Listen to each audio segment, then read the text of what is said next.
बहुत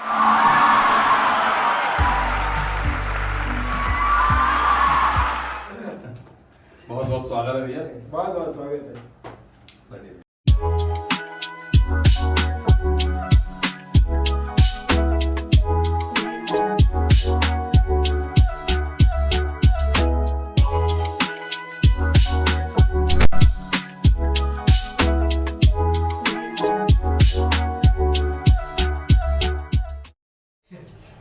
दिलीप भैया बहुत बहुत स्वागत है आपका और थैंक यू कि आपने अपना बहुमूल्य समय हमें दिया है।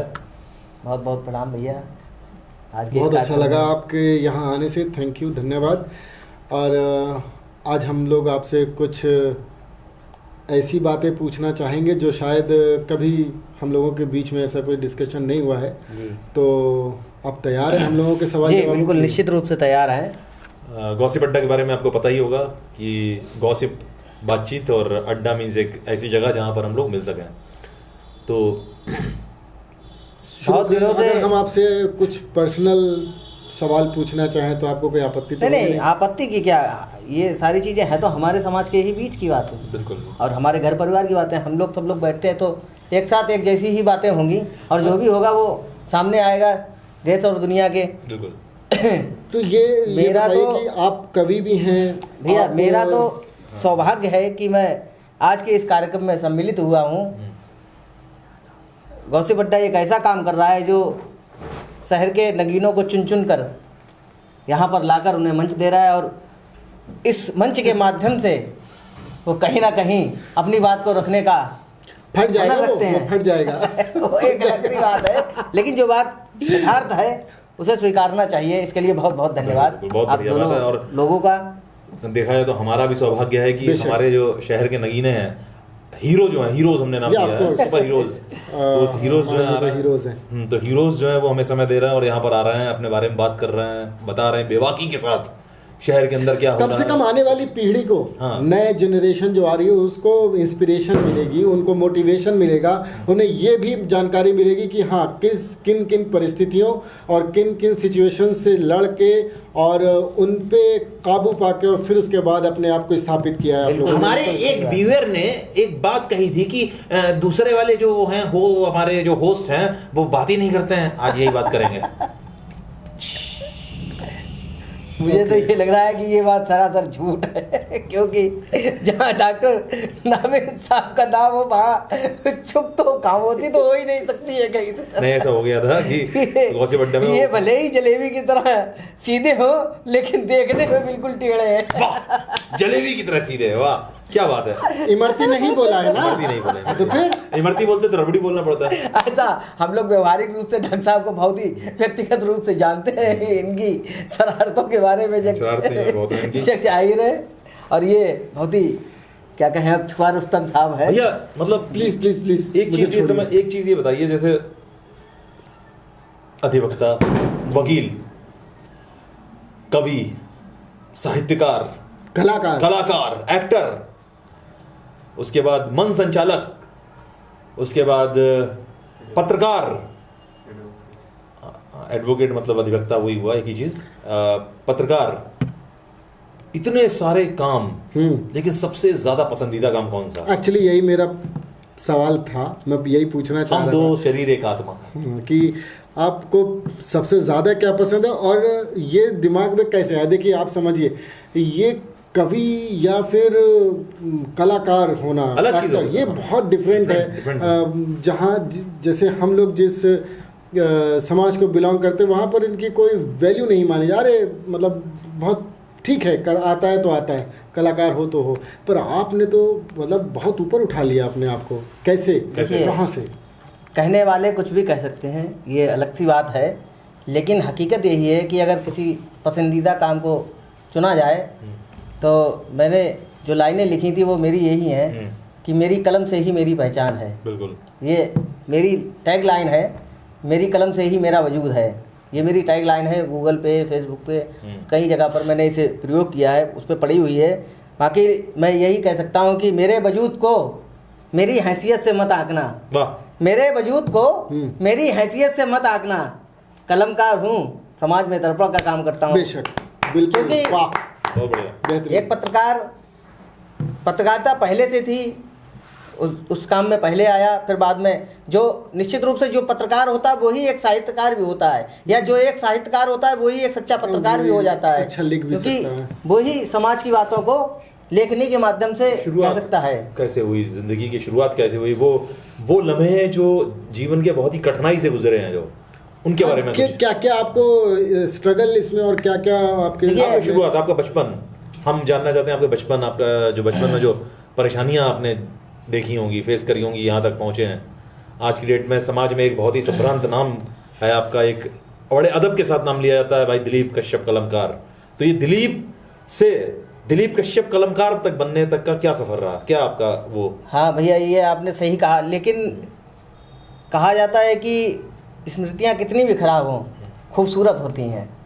वाह। नहीं, मैं चाहता हूँ कि मैं ये चाहता हूँ, एक छोटी सी बात बोलूँगा, मैं ये चाहता हूँ कि वो बच्चे, वो लोग जो आज के इस समय उस स्थिति में है जिस समय आप थे, वो आपको सुने, उनको मोटिवेशन मिले कि आप कैसे एक व्यक्ति अपने जीवन में स्ट्रगल करके कैसे हैंडल करके वो सिचुएशन को हैंडल करके यहाँ तक पहुंचे आप, उनको ये मोटिवेशन मिले कि मैं भी ऐसा करूंगा तो मैं यहाँ पहुंचूंगा। व्यक्ति को अपने जीवन में हमेशा, चाहे वो सफल हो चाहे जो वो असफल क्यों ना हो, लेकिन संघर्ष नहीं छोड़ना चाहिए, एक बात। दूसरी बात मेरी रही है, तो मैं एक ऐसे परिवार से आता हूँ जहाँ दूर दूर तक पढ़ाई का कोई, हमारे नाते रिश्तेदार में भी ऐसा कोई नहीं है जो MA BEd या टीचर या कोई अच्छी खासी सरकारी नौकरी, अब लोग हो रहे हैं ठीक है, दूर दूर तक कोई नहीं है। मुझे तो इस सब क्षेत्र के बारे में पता भी नहीं था। पिताजी हमारे ठेली चलाते हैं, आज भी अब वो घर पर हैं तो विश्राम करते हैं, हम सारे लोग चारों भाई उनकी देखभाल करते हैं। मुख्य रूप से मैं ही घर का सब कुछ देखता हूँ, आप ही देखते हैं, सारे लोग अपना अलग अलग हैं, ठीक है। बड़ी ऐसी परिस्थितियाँ रही हैं कि हमारे घर में, मतलब हम क्या ही कहें अब उस बात को, नहीं आप मंच के माध्यम से इसलिए कहिए वो बात, क्योंकि दुनिया जानना चाहती है। एक दौर बता रहा हूँ मैं आपको कि मैं उस दौर से गुजरा हूँ और मैंने देखा है।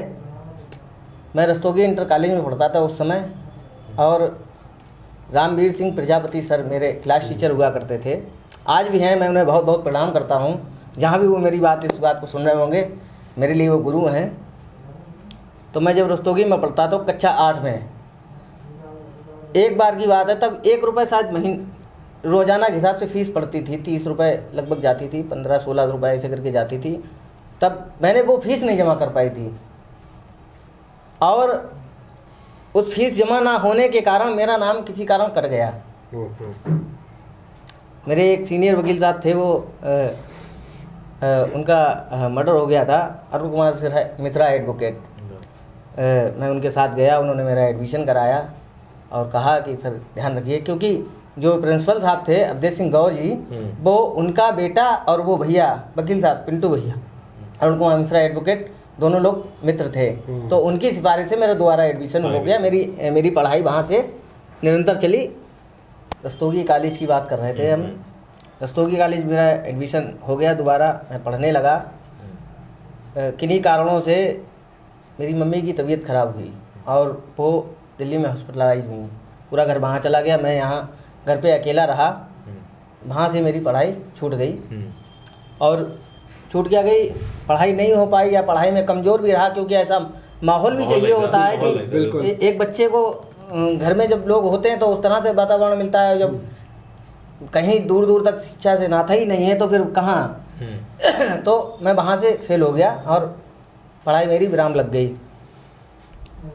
कुछ दिन रुका और उसके बाद मैंने कहा प्राइवेट ट्यूशनें करने लगा। जैसे मतलब ट्यूशनें होती थी, मैं ट्यूशन जाता था, ममता दीदी के यहाँ जाता था, और ऐश्वर्य प्रकाश शुक्ल सर हैं, उनके यहाँ जाता था खतराने में।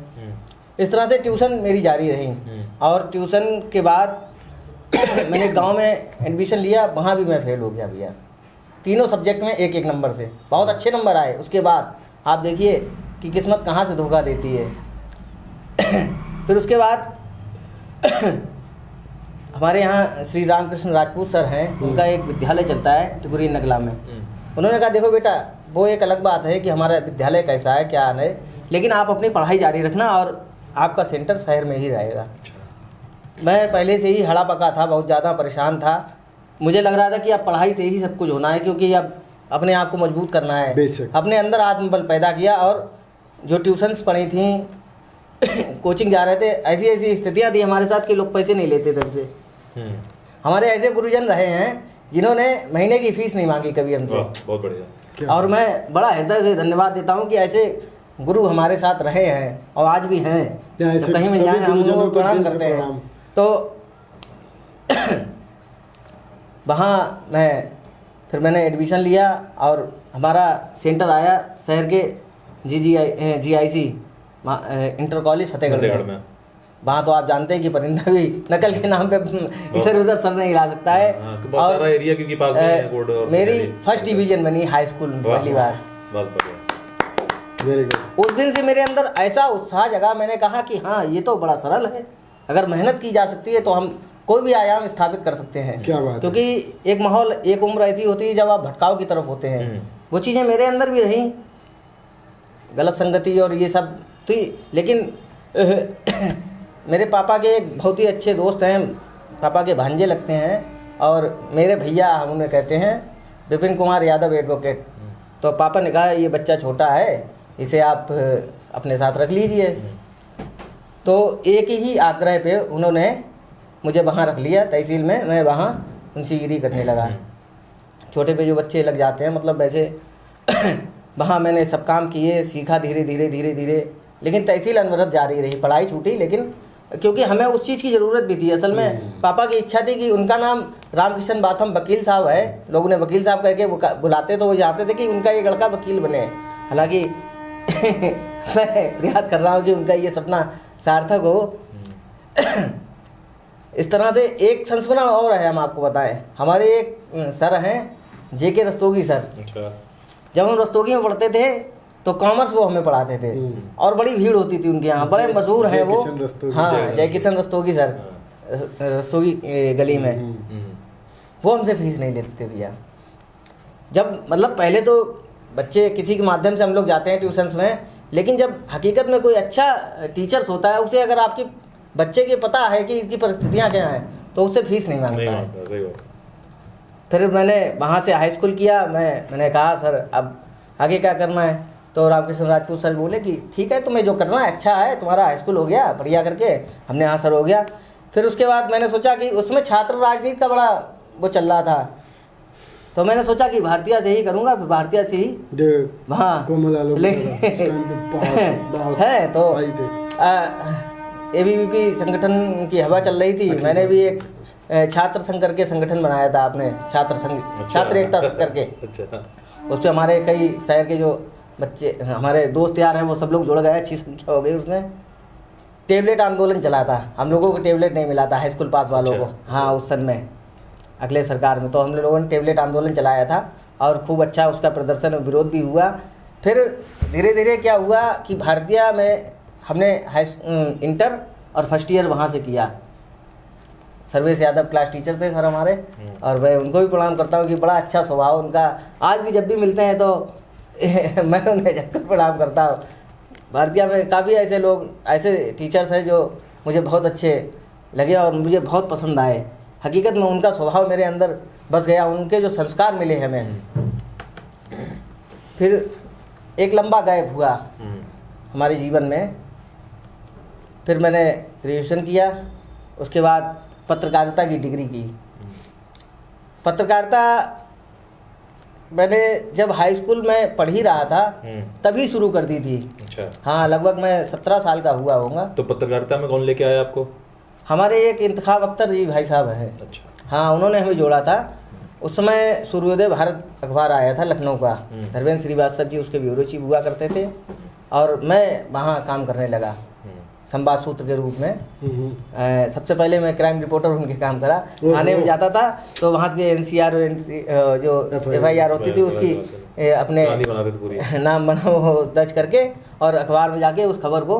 अच्छा, मेरे अंदर ये रहा कि मैं पहले ये देखता था कि ये लोग खबर कैसे बोलते हैं।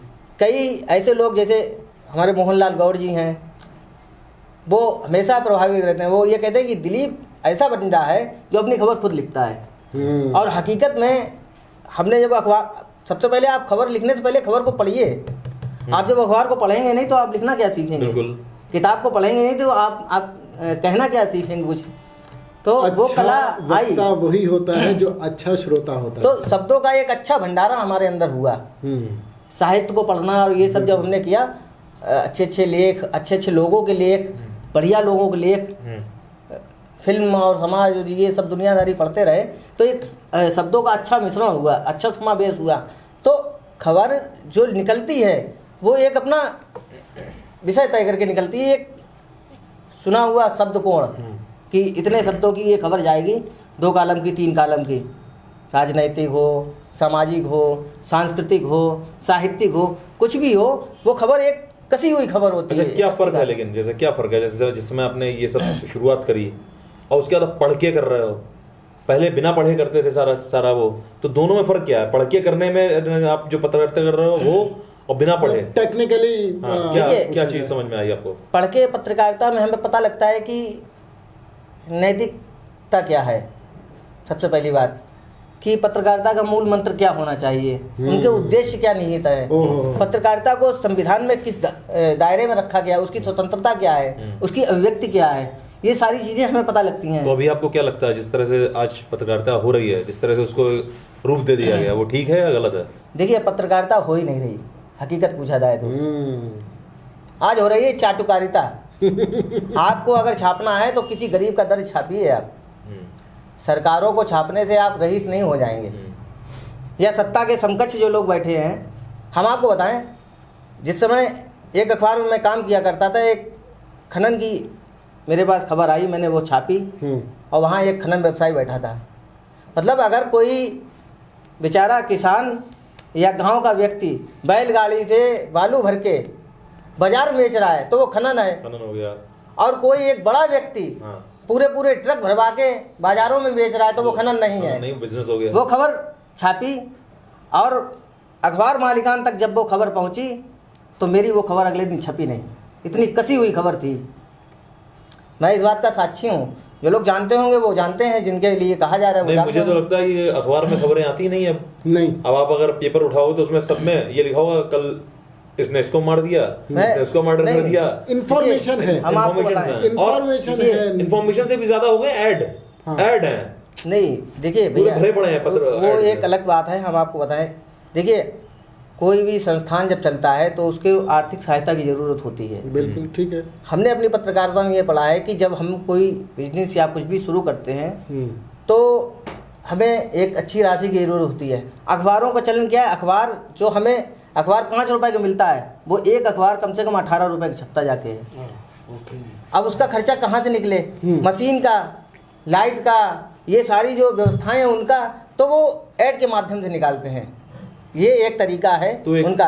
होली दिवाली कभी जो है उस कवि ने कभी पत्रकारिता के ऊपर कुछ लिखने की कोशिश करी है? बिल्कुल, कई बार लिखी है। क्या कुछ बता, सुनाइए। हमने लिखा था, जब हमसे किसी ने कहा कि तुम क्या ये वो दुनिया भर की बातें कर डाली, तो हमने कोई बात नहीं, हमने कहा हमने पत्रकारिता की है, हमने समाज को अपने अंदर जिया है, उनके दुख दर्दों को जाना है। अगर रात में 2 बजे भी कोई घटना हुई है तो मैं वहाँ साक्षी होकर पहले पहुँचाऊँ, प्रशासन पहुँचाऊँ ना पहुँचाऊँ, लेकिन मैं पहुँचाऊँ। बिल्कुल, मैंने उन बातों को कहा है। ये जो मैंने व्यवहारिकता कमाई है, इसमें कहीं से भी रिश्वत की बू ना आई है। ये जो मैंने व्यवहारिकता कमाई है, इसमें कहीं से भी रिश्वत की बू ना आई है, और धन दौलत ना पाई मैंने, बस इतना सा काम किया। सत्य को साक्षी मानकर कलम चलाई है। वाह, सत्य को साक्षी मानकर कलम चलाई क्या है, बात है। क्योंकि ये जरूरी है। आप अखबार का काम कर रहे हो, अगर आपने एक टैगलाइन पकड़ ली तो आप चाहे कितने भी ईमानदार हो, रहोगे दलाल ही। मैं तहसील की रिपोर्टिंग करता हूँ, लेकिन तहसील में जब पत्रकारिता करता हूँ तो पत्रकारिता करता हूँ, तहसील का काम नहीं करता। जब तहसील का काम करता हूँ तो तहसील का काम करता हूँ, पत्रकारिता नहीं करता हूँ। मेरा बिल्कुल अलग हिसाब है। मैं बहुत ही अलग स्तर से लिखता हूँ। मुझे दुनियादारी से बहुत ही ज़्यादा लगाव है, लेकिन हाँ, मैं उस समय ज़रूर टूट जाता हूँ जब हमारे समाज में कुछ ऐसा होता है जो हमारे ही समाज के, हमारे ही बीच का कोई व्यक्ति जाकर समझौता कर लेता है। वो होता है। मैंने देखा है कि हमारे साथियों के साथ मारपीट हुई, मेरे साथ भी घटनाएं हुई, ऐसा थोड़ी ना है। लेकिन आप जाकर जब वो कोई तीसरा व्यक्ति, बड़ा व्यक्ति आ गया, यार स्वाभिमान से बड़ी थोड़ी ना कोई चीज़ हो सकती है। आप माँ खा लिया, बाद में माफ़ी मांग ली गई, क्या बात खत्म हो गई? आप अंत तक उस लड़ाई को लड़िए, यस, तब आप सच्चे व्यक्ति माने जाएंगे। यस, अंत तक लड़िए। शेखर सुभाष और भगत सिंह ने अंत तक लड़ाई लड़ी थी, तब जाकर इस देश को आज़ादी मिली है। बिल्कुल टोपी और लाठी से आज़ादी नहीं मिली है। मैं खुले शब्दों में ये बात कह सकता हूँ। बिल्कुल। मेरी कविताओं को पढ़ लिया जाए तो क्रांति की ही ज्वाला दिखेगी।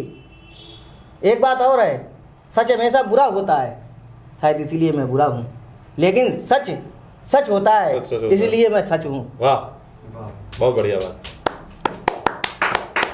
हमारी लग रहा है कि किसी हम कवि के साथ आज बैठे हुए हैं। एक हमारे अच्छी जानकारी। हमारे यहाँ एक परंपरा चल रही थी मंचों की। मैं जब आया साहित्य के क्षेत्र में, तो यहाँ एक मंचों की परंपरा चल रही थी। मुझसे अच्छे लिखने वाले लोग थे। मैं था, राहुल लैड था, हमारा एक मित्र वो दिवंगत हो गया कोरोना काल में, उसकी आत्मा की शांति की कामना करते हैं। राहुल लैड था, सुभाषीष आज भी है मेरे साथ में। हम लोगों को थोड़ा विवाद चला, कोई बात नहीं है, लेकिन वो है तो हमारे साथ था। सुभाषीष, मैं, राहुल लैड, देवा और इसमें एक दो लोग शामिल थे। हमने देखा कि लोग खूब, यहाँ के साहित्यकार लोग खूब मंचों पर जा रहे हैं, सब कुछ हो रहा है। हम लोग जाते थे, सुनते थे, और मन में ये लालसा रहती थी कि शायद कभी हमें बुलाया जाए, शायद किसी मंच से हमें ये कह दिया जाए कि आप भी आज कविता पढ़ेंगे।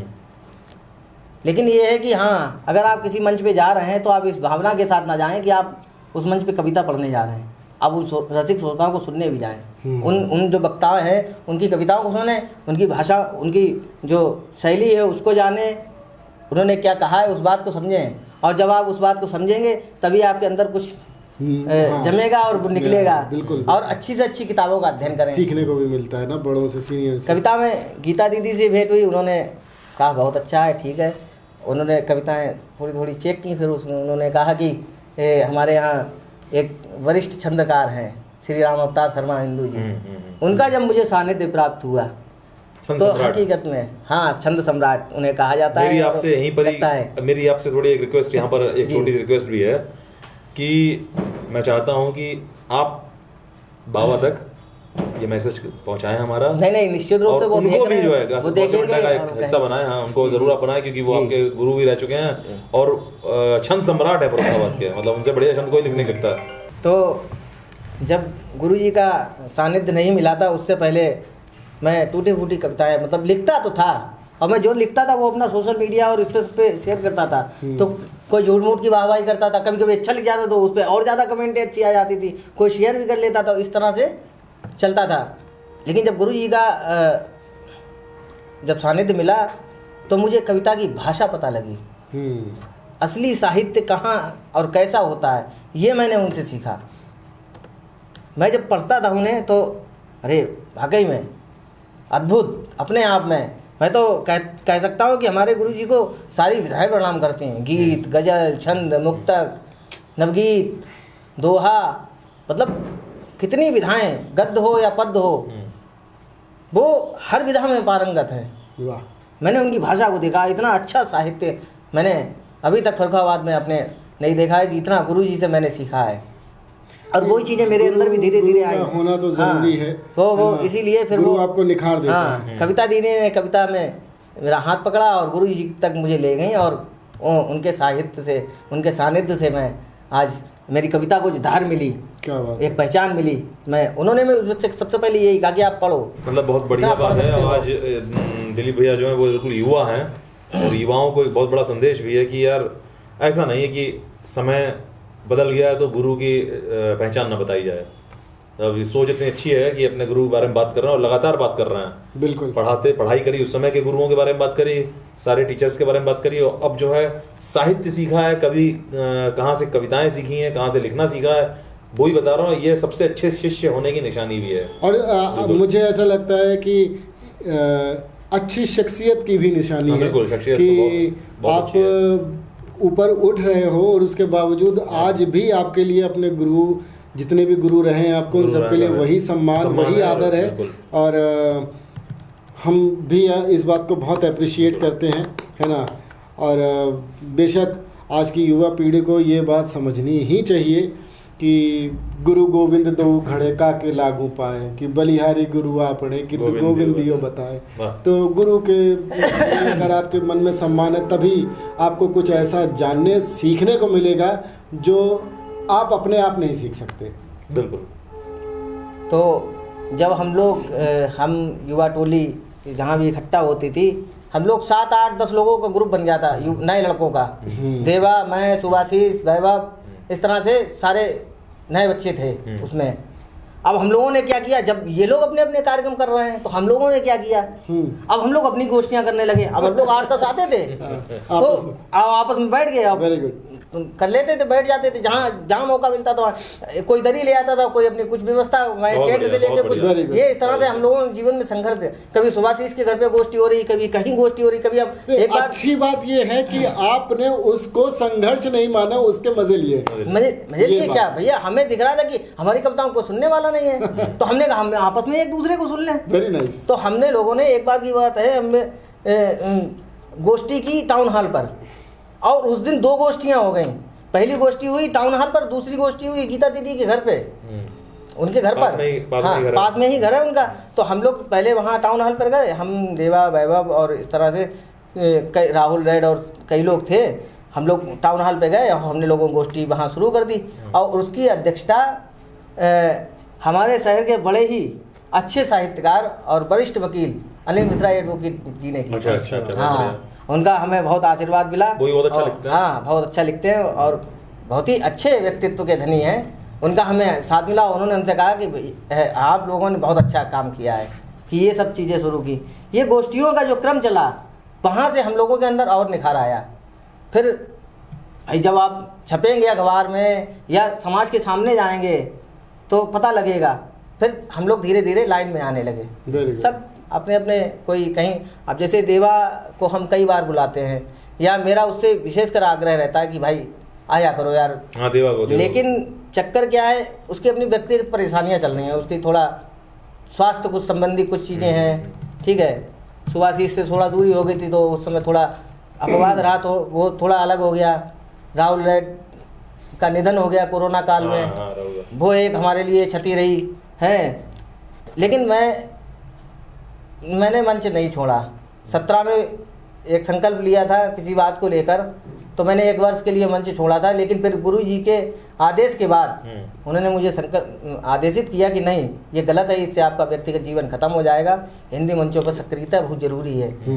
फिर मैंने मंच पर निरंतर अपनी भूमिका, चाहे श्रोता के रूप में और चाहे कविता के रूप में, कवि के रूप में तो जाना शुरू कर दिया। आपको क्या लग रहा है अभी जो मंच सजाए जाते हैं किस हद तक वो पूर्ण हो रहे हैं? देखिए भैया, हम तो आए हैं इसी व्यवस्था को भंग करने के लिए। अगर 7 पढ़ने वाले वरिष्ठ हैं तो उसमें ये एक युवा जरूर होगा।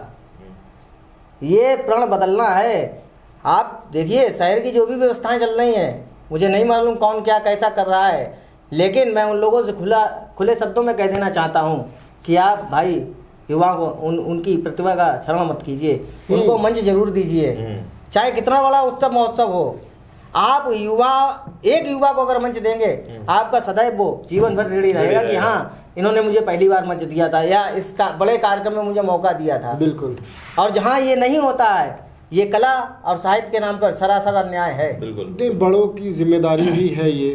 अगर हम भी बड़े हैं तो अपने छोटों को अगर हम मौका नहीं देंगे तो फिर कौन देगा? प्रकृति क्या करती है? प्रकृति ने तो ये स्वभाव दिया ही है, बताया है कि एक बड़ा पेड़ होता है, उसमें छोटे छोटे पेड़ निकल आते हैं।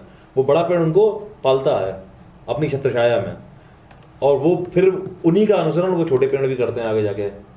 तो आप भी तभी करोगे जब आपको मिलेगा। बिल्कुल, निश्चित रूप से ऐसा है। और हम लोग फिर आगे बढ़ते रहे इस तरह से भी। ये तो कवि जो है, कवि का जो रस है, किस रस के कवि हैं? मैं ओज की कविताएं लिखता हूँ ज़्यादातर। मेरे कविताओं में जो है देश प्रेम की भावना रहती है और सामाजिक विसंगतियों पर मैं कविताओं लिखता हूँ। तो एक कवि के अंदर श्रृंगार रस कितना है?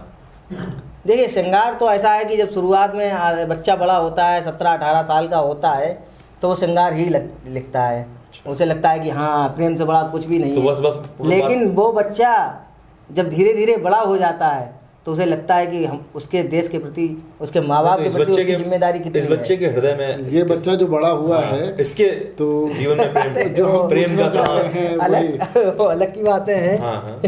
क्योंकि ऐसा नहीं है मतलब कि- प्रेम आज मुझे का लगता है युवा- कि हर व्यक्ति के अंदर कृष्ण कन्हैया छुपा हुआ है। नहीं, कृष्ण कन्हैया कह के आप ऐसे मतलब पल्ला में झाड़े नहीं, आप ये बताएं जैसे कृष्ण कन्हैया हैं अगर, तो क्या गोपियां बहुत सारी गोपियां हैं कि नहीं, सिर्फ या एक कोई राधा जो है वो अपने राधा दिल में है वो बसी हुई कहाँ है? देखिए- मतलब नाम मत लीजिए, राधा जो भी होंगी वो मैसेज पहुंच जाएगा वहां देखिए तक। ऐसा है, किसी को बढ़ाने में हाथ होता है, किसी को आगे बढ़ाने में का हाथ होता है, और किसी को सहारा देने का हाथ होता है। तो अगर मैंने किसी के लिए कुछ करा है तो ये मेरा सौभाग्य है, उसका सौभाग्य नहीं है कि उसके लिए हुआ है। मेरा सौभाग्य है कि मैंने किसी के लिए कुछ करा है और करने का प्रयास किया है। आज भी अगर कोई ऐसा बच्चा या ऐसा कोई व्यक्ति है जिसे सहारे की ज़रूरत है और मैं समर्थ हूँ तो मैं करने के लिए तैयार हूँ, चाहे वो किसी क्षेत्र की बात हो। सिनेमा की अगर बात है, गोपियों और राधा की हो रही थी। नहीं वो एक ही बात है, वो अलग अलग चीज़ें हैं। अच्छा, एक सवाल पूछा गया था पिछली बार, वैभव भाई आए थे, उनसे पूछा था, आपसे भी पूछूंगा कि जैसे कई मंचों पर जाते हैं आप, और कई मंचों पर जब आप जाते हैं और जब दहाड़ते हैं, सिंह की दहाड़ जब आपकी निकलती है, तो बहुत सारी जो फीमेल हमारे श्रोता जो होते हैं, लड़कियां जो होती हैं सुनने वाली, वो आकर्षित हो जाती हैं, होती होंगी आकर्षित बहुत ज़्यादा। तो क्या कभी ऐसा हुआ है कि मंच के नीचे से जब आप उतर के गए हो, नीचे उतर के गए हो, तो उनका प्रपोजल आ गया हो आपके लिए, उनकी आंखों में आपने रस देखा हो, ऐसा कुछ ऐसा कभी हुआ है? नहीं ऐसा नहीं, लड़कियां बताए, लड़कियों को ये सब पसंद नहीं है, उन्हें केवल प्रेम और श्रृंगार की ही बात पसंद है। वो गीत और गजल ही चाहती हैं। अच्छा। हाँ, उनके सामने अगर आप दहाड़ोगे तो आप चिल्लाने वाले कुछ और हो। मैंने हिंदी मंचों में देखा है, इससे अच्छा तो हम नाटक खेल लेते हैं, तो वहाँ कम से कम 2-4 आके सेल्फियाँ तब भी ले लेती है। अच्छा ठीक है, चलिए नाटकों से, क्योंकि आपने नाटक का नाम ले लिया, तो नाटक में भी मतलब कलाकार में आप, और हमारे शहर में हम तो बड़ा धन्य मानते हैं, फर्रुखाबाद की मिट्टी एक ऐसी मिट्टी है जिसकी सुगंध पूरे देश के कोने कोने में गई है। बिल्कुल बिल्कुल बिल्कुल। आप किसी भी क्षेत्र में देख लीजिए, फर्रुखाबाद का कोई ना कोई एक व्यक्ति आपको हर जगह मिलेगा। Yes sir. और महादेवी वर्मा जी की जन्मभूमि रही है, डॉक्टर शिवम अम्बर जी की जो साहित्य शिरोमणि है उनकी कर्मभूमि है। उनके साहित्य को पढ़ पढ़ कर हम लोग बिल्कुल इतना आगे बढ़े हैं। आज भी वो कहीं भी होते हैं, अगर पूरे देश में कहीं नाम लिया जाता तो हम लोग बड़े गर्व के साथ कहते हैं कि डॉक्टर शिवम अम्बर सर हमारे यहाँ के हैं, हमारे यहाँ के हैं। बहुत अच्छे। और बड़े अच्छे व्यक्तित्व के धनी है, और इतना प्रेम करते हैं बच्चों से, बहुत ज़्यादा।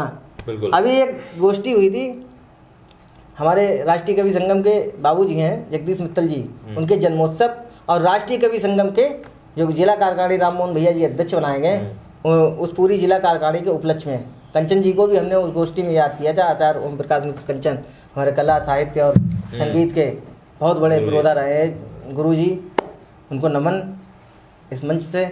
तो वहाँ निहारिका मैडम एक है, उनका भतीजा है छोटा सा, वो आया, अरे अंबर जी का इसने इतना अपार स्नेह देखकर मैं गदगद रह गया। वाकई में बच्चों के प्रति कितना उनका और युवाओं के प्रति कितना, वो हमेशा प्रयास यही रहते करते हैं कि किसी ना किसी एक मंच पर हमारे युवा साथी को जगह मिले, स्थान मिले। और उन्होंने ये परंपरा शुरू भी की है कि पिछले कई वर्षों से मैं देख रहा हूँ, क्योंकि मैं खुद 2-3 बार उनके आंगन में पढ़कर मैंने कविता पढ़ी, और मैं बड़े बड़े मंचों पर कह देता हूँ कि लाल किला का मंच मेरे लिए बहुत महत्वपूर्ण नहीं है, मेरे लिए यही लाल किला है देश का।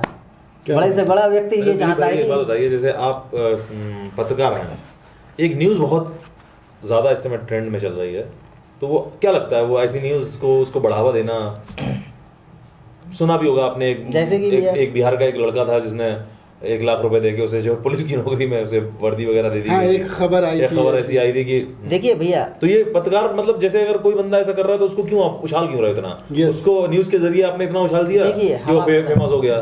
भैया हम आपको बताएं, पाठक जो है खबर पढ़ता है, जैसे सबसे ज़्यादा अगर कोई खबर पढ़ी जाती है तो राजनीतिक खबर नहीं पढ़ी जाती है, क्राइम की और सामाजिक खबर पढ़ी जाती है। जो हमारे समाज में छोटे छोटे कार्यक्रम होते हैं उनकी खबरें, क्योंकि हर व्यक्ति देखता है कि मेरा कहाँ नाम आया है, या कोई क्राइम की खबर, कोई कहीं दुर्घटना घटी है तो घर घर वाले, एक मोहल्ले को कोई बच्चा है तो पूरा मोहल्ला वो अखबार पढ़ेगा। तो क्राइम की खबर बड़ी सावधानी से लिखनी पड़ती है, वो बड़ी सावधानी से खबर पढ़ी जाती है। अच्छा, अब ट्रेंड क्या है, अब ये जो सोशल मीडिया का ज़माना आया है, इसमें व्हाट्सएप पे 1 मिनट में अर्थ का अनर्थ हो जाता है। वो खबर कहीं वायरल हुई, तुरंत उन्होंने उठा के अपने कंटेंट तो में डालना शुरू कर दिया। क्या था ये, मतलब लाख रुपए देके ये क्या, मतलब लड़का जो ये था, एक पब्लिसिटी स्टंट स्टंट था कि या फिर सच में ऐसा हुआ है, खबर घपला थी? हुआ है? देखो भैया, 2 चीजें हैं हमारे समाज में। 2 तरह के वर्ग हैं, एक जागरूक जो झूठा मूठा एक प्रपंच चलाते हैं, और दूसरा जो बेचारे समाज से बिल्कुल अनभिज्ञ हैं। हो सकता है ये बंदा, अब मैं तो उसकी सच्चाई नहीं जानता, हो सकता है ये बंदा बिल्कुल अनभिज्ञ था, अनपढ़ था बेचारा, उसे कुछ नहीं मालूम था इस व्यवस्था के बारे में। दूसरा ये हो सकता है ये बच्चा ये पढ़ा लिखा था, लेकिन ये इसने जानबूझ के अपने आप को हाईलाइट करने के लिए ये मुझे सब तो सेकंड बच्चा- वाला ज्यादा चांसेस लग रहे हैं इस चीज के, कि ये आज की डेट में क्या हो क्योंकि गया अगर ऐसा नहीं था तो आप फिर यूट्यूब और ये सब और क्यों जगह करने लगे? आने लगे, फिल्म बन रही है आपने एक माइंड मेकअप दिमाग में क्रिएट किया और फिर आपने कहा ऐसा ऐसा होगा, और उसके बाद मैं हाईलाइट हो जाऊंगा, फिर मैं अपने वीडियो डालने लगूंगा, लोगों के बीच अपना स्थान बना लूंगा। और हम आपको बताएं, हाँ, लेकिन मोबाइल पे वीडियो देखने वालों की पढ़े लिखों की संख्या सबसे कम है। सबसे कम है, हाँ। तो सबसे ज्यादा अनपढ़ जो है जो हमारे गांव देहात की जो घर घर पे जो लोग बैठे हैं जो महिलाएं बैठी हुई है, सबसे ज्यादा वीडियो वो देखते हैं, रील्स, और उसी से लोगों का आजकल जीविकोपार्जन भी चल रहा है। हालांकि सही है, अच्छा है, लोग घर बैठे कमा हाँ, रहे लेकिन हैं, ये इतना सेंसिटिव इशू है कि एक पुलिस वाले की वर्दी मिल जाना या बना लेना और उसको पहनकर पूरे शहर में घूमना, अपने आप को वायरल करने के लिए, कितना सेंसिटिव इशू है कि बाहर। भाई सबसे पहली तो बात यह है कि वहाँ का प्रशासन क्या कर रहा था। एक बंदा पूरे शहर में घूम आया, हमारा वहाँ का स्थानीय प्रशासन कहाँ था? मतलब अगर देश की ऐसी खबरें अगर बाहर जाती हैं तो नाम खराब होता है। बेशक। हाँ, कि अरे बताओ, मतलब किसी की भी ड्रेस पहन के कोई भी 1 लाख रुपए लेके, अब तुमने तो अपना रील्स बना के फेमस होने के लिए काम किया, लेकिन प्रशासन का नाम भी तो कहीं ना कहीं खराब हुआ। बिल्कुल बिल्कुल कि पैसे लेके ऐसे नौकरियां मिल जाती हैं। यस, बिल्कुल हुआ। और इस चीज़ का कड़ा विरोध होना चाहिए। हमारे जो जिम्मेदार हैं उन्हें इन कामों की क्या, जो भी ऐसी अनैतिक बातें हो रही हैं उनके प्रति संज्ञान लेकर तुरंत एक अच्छी कार्रवाई करनी चाहिए, ताकि भविष्य में ऐसी घटनाएं ना हो। हाँ, और भाई हम कह रहे हैं आपको जागरूकता की कमी तो है। हम कह रहे हैं हमारे संविधान में अभिव्यक्ति की आज़ादी है, लेकिन क्या आप उसका गलत उपयोग कर करेंगे? रहे हैं क्या? सही बात। ये नहीं है, ये नहीं चलना चाहिए। अभिव्यक्ति की आज़ादी तो कश्मीर में है, जाइए वहाँ करिए जाके, या ऐसे ऐसे स्थान है जहाँ आप बोल भी नहीं सकते, ऐसे ऐसे भी स्थान है जहाँ आप अपनी बात कहीं नहीं कह सकते हैं। तो अगर आपको अभिव्यक्ति की ज़्यादा शौक है, आप क्रांतिकारी भावना लाइए ना, आप जाइए सरहद पर, हमारे फौजी ही क्यों लड़ें, आप भी लड़िए ना जाके, थोड़ा सा जो वहाँ अराजक तत्व हैं उनसे लड़िए, वहाँ रहकर वहाँ बसकर उन लोगों से लड़िए। चलिए, एक अधिवक्ता हो गया, एक साहित्यकार हो गया, एक कवि हो गया। नहीं, कवि पर तो मैं अभी और बोलूँगा थोड़ा। बोलिए कवि बोलिए। और अब एक वो हो गया, क्या चीज़ कहते हैं उसको, पत्रकार कवि पे बात चल रही है ना, कवि पे बात चल रही है, कवि पे आप कविता में क्या है, आजकल मंचों पर चेहरा देखकर बुलाने का प्रपंच चल रहा है। और हमारी एक ऐसी संस्था है राष्ट्रीय कवि संगम, जो नए बच्चों को, युवा कवियों को, या जो मंच से वंचित हैं या उन्हें प्लेटफॉर्म नहीं मिला है, उन लोगों को आगे बढ़ाने का प्रयास रहता है। हम लोग एक विचारधारा के व्यक्ति हैं और हमारा यही प्रयास रहता है कि राष्ट्र जागरण धर्म हमारा है। ये बाबूजी राष्ट्रीय कवि संगम का अभी जो विशाल श्रीवास्तव ने जो अभी एक प्रोग्राम किया था, है ना, प्रभु राम के उन्होंने दिया, याद में किया था उन्होंने, शायद प्रोग्राम के उसमें स्मृति में किया था, रामोत्सव के नाम से जो किया था, बहुत ही बेहतरीन कार्यक्रम था राष्ट्रीय कवि संगम का। और भव्यता थी, दिव्यता थी उसमें प्रोग्राम में, बिल्कुल बहुत अच्छी बात, सुव्यवस्थित था। और सबसे अच्छी बात है कि सच में जो आप बोल रहे हैं कि युवाओं को मौका देते हैं राष्ट्रीय कवि संगम जो है, वो सच में वो दिखा वो उस दिन। नहीं, मैं ये बात इसलिए कह रहा हूँ कि मेरे पास उस समय बहुत ही कम मंच थे। भाई गुरुजी के माध्यम से 1-2 जगह पहुँच जाओगे, हर जगह थोड़ी ना पहुँच जाओगे, या अपनी बात आप गोष्ठियों में कह के कितनी जगह कह लोगे। तो राष्ट्रीय कवि संगम एक पहली ऐसी संस्था थी जिसने मुझे आगे बढ़ाने का काम किया। मैं सबसे पहले जिला अध्यक्ष के पद पे दायित्व पे फरुखाबाद में रहा, बना, और मैंने फिर काम किया। मेरे साथ में मैंने रोहित भैया, राष्ट्रीय स्वयंसेवक संघ के एक छोटे से कार्यकर्ता हैं, और हालांकि वो भले ही छोटे से अपने आप को मानते हो, लेकिन उनका व्यक्तित्व मेरे लिए बहुत विशाल है। मैं उन्हें बहुत बड़ा मानता हूँ अपने आप से, उम्र में हो कैसे भी हो, मैं उन्हें बहुत बड़ा मानता हूँ। बहुत विशाल हृदय के हैं वो, और हकीकत में कोई भी अपराध नहीं मन में पालते हैं। सबसे बड़ी निर्दोष प्रवृत्ति उनकी यही है। हाँ, और मैंने उनसे निवेदन किया कि भैया मैं चाहता हूँ कि मैं जिला अध्यक्ष हूँ तो मुझे एक ऐसा महामंत्री चाहिए जो अनवरत संस्था का और मेरा साथ दे, बिल्कुल निर्दोष रूप से। और संस्था देखिए, जब ईमानदारी से आप कोई काम करेंगे तभी वो संस्था पल्लवित पोषित हो सकती है। उसका जो विशाल स्वरूप है जिले में या देश में तभी दिखाई पड़ेगा जो उसके कार्यकर्ता निर्दोष प्रवृत्ति के साथ से, निस्वार्थ भाव के साथ से काम करेंगे।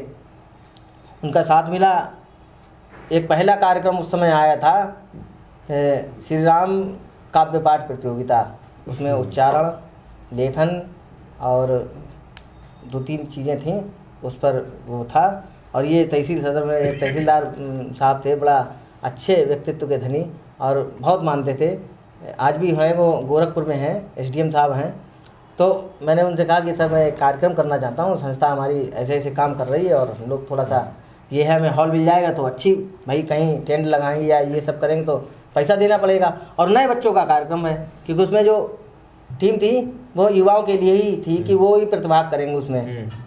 श्री राम काव्य पाठ प्रतियोगिता, राम जी पर कविता लिख के आओ, या राम जी के कविता लिखी हो या लिखी हुई हो तो उस पर पाठ करो। उसका कार्यक्रम का आयोजन हुआ, बड़ा सफल रहा।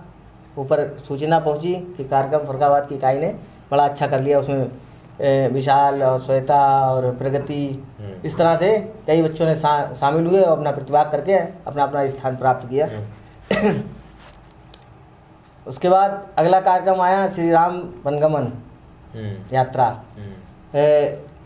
मतलब हमारे भारत में राम जी लंका गए थे और ये पहली यात्रा थी जो लंका से भारत आई थी। हाँ, ये आप देखिए, ये बाबूजी का संकल्प था कि भगवान राम जिस स्थान से अयोध्या वहाँ गए लंका में, और उसी स्थान से होते हुए ये कवि सम्मेलन की टोली या कवियों की टोली उस स्थान से होते हुए वहाँ आएगी और पूरे देश में इसका वहाँ अयोध्या में उसका समापन हुआ था। तो उसी उपलक्ष्य में पूरे देश में कवि सम्मेलन हुए थे, पूरे देश में। हम लोगों ने भी एक छोटा आयोजन किया था जिसमें आप लोग, हाँ, बड़ा अच्छा आयोजन हुआ था वो। बहुत ही अच्छे लोग आए, बहुत ही अच्छी भूमिका लगी उसमें। अंबर सर ने एक बात कही थी, श्री राम वनगमन यात्रा जो है नर से नारायण बनने की कथा है। तो एक शब्द में पूरी बात कही उन्होंने, बहुत बढ़िया बात। तो बड़ा अच्छा लगा। उसके बाद फिर धीरे धीरे मैं संगठन में प्रांतीय कार्य समिति में शामिल हुआ। आज वर्तमान समय में हमारे रोहित भैया अध्यक्ष जी हैं प्रांत के, और मुझे संभाग में जिम्मेदारी मिली है 3 जिलों की, फरुखाबाद, औरैया और इटावा। हाँ, 3 जिलों की। और अभी मैं यही है कि मेरे पास कोई पद ना हो संगठन में, लेकिन एक ऐसी संस्था तो है मेरे पास जिसमें हम अपनी बात कह सकते हैं, जिसके माध्यम से हम किसी को आगे बढ़ा सकते हैं। पार्टिसिपेशन है। राम मोहन भैया जी को अध्यक्ष बनाया और वो काम कर रहे हैं, बहुत अच्छा भी उन्होंने काम किया। उनके ही नेतृत्व में रामोत्सव वाला कार्यक्रम हुआ, उनके पूरे निर्देशन में विशाल ने संयोजन था और उसने पूरा कार्यक्रम किया, बहुत अच्छा किया। यही है कि आज तो विशाल ने बड़ा अच्छा ही प्रोग्राम कराया वहाँ पे, और सभी लोग उसमें सम्मिलित हुए, नगर के गणमान्य लोग। और बाबू वहाँ हमारे केंद्र संगठन के हम लोग जो कोई भी एक्टिविटी करते हैं तो ग्रुप है हमारा एक कानपुर बुंदेलखंड प्रांत का राष्ट्रीय कृषि संगम, उसमें जरूर एक्टिविटी रहती है। तो संगठन के माध्यम से लोगों को पता लगता रहता है। और फरुखाबाद अच्छा काम कर रहा है, मेरे निर्देशन में कर रहा है या किसी और के निर्देशन में कर रहा है या करेगा आगे। यही है भविष्य के लिए कि राष्ट्रीय कवि संगम फरुखाबाद में अपना स्थान बनाए हुए है। बढ़िया इकाई है और चलती रहेगी। हमारा अपना संगठन है। बाबूजी के जो मुख्य वाक्य हैं, मैं हमेशा उन्हें ऐसे त्यागी पुरुष हैं वो, जिन्होंने समाज के लिए अपना सब कुछ छोड़ दिया। आज भी उनके पास अपना कुछ भी नहीं है, लोगों का ही है। और वो तो कहते हैं मेरे पास कुछ भी ना हो के बहुत कुछ है, क्योंकि राष्ट्रीय कवि संगम एक इतना बड़ा परिवार मेरे साथ मिल गया है। हर युवा उनका छोटा भाई और भैया बेटा कुछ ना कुछ है। अच्छा, तो ये बताएं, हिंदी मंचों की बात हो रही थी। हिंदी मंचों में जो व्यवस्था चल रही है, मैं अपने युवा साथी हों या हमारे जो भी हैं जो इस घेरे में आते हैं, इस परिधि में आते हैं, मैं उनसे इतना ही कहूँगा कि आपको जवाब देने की ज़रूरत है। आप अगर दमदारी से अपनी बात नहीं कहेंगे तो आपका हिंदी मंचों पर हनन होता रहेगा। इन मंच के प्रपंचों से अच्छा है कि आप अपने खुद में मंच बन जाइए और तैयारी करिए, अपने जैसे चारों को साथ लाइए और आगे बढ़िए, बड़ों का सानिध्य पाइए। लेकिन ज़रूरत है तो संस्कारों की, आपको बैठने की भी ज़रूरत है। बड़े बुजुर्गों से मार्गदर्शन लीजिए, उनके साथ में बैठिए और उनसे पूछिए, क्योंकि आप एक दिन में ही बड़े थोड़ी ना हो जाएंगे। आपको सीखने की भी तो कला होनी चाहिए। जब आप सीखेंगे समाज से तभी आप कुछ कहने और बोलने की हिम्मत रखेंगे। अच्छा, क्या आपको लग रहा है कि भाई मैं ये पूछना चाह रहा था कि ये सारी विधाएं अलग अलग हैं, आप कैसे अपना टाइम मैनेज कैसे करते हैं अलग अलग चीज़ों में, कि आपको तहसील में भी होना, आपको रिपोर्टिंग भी करनी है, आपको अपना कवि होने के नाते मन होता होगा कि अभी कुछ अंदर से लिखने का मन है तो कुछ लिखना है, फिर आप थिएटर से भी जुड़े हुए हैं, नक्श थिएटर से, और नक्श थिएटर में भी आपको वहाँ पर भी टाइम तो देना ही होता है, तो आप इतना टाइम मैनेजमेंट कैसे करते हैं? देखिए डॉक्टर साहब, एक बात है, इस मंच से कह दूं कि ऐसा कोई कार्य ही नहीं है जिसे व्यक्ति कर ना सके। क्या बात कही है, मेरे शब्द बोल दिया आपने। ऐसे अगर हमने ठाना है कि हमें ये काम करना है, भाई आदमी भले ही एक हो, काम तो अनेक हैं, लेकिन उन कामों के लिए कैसे करना है ये उस व्यक्ति को आना चाहिए ना। और हम आपको बताएं एक चीज़ और इसमें जोड़ेंगे हम थोड़ी सी। बोलिए।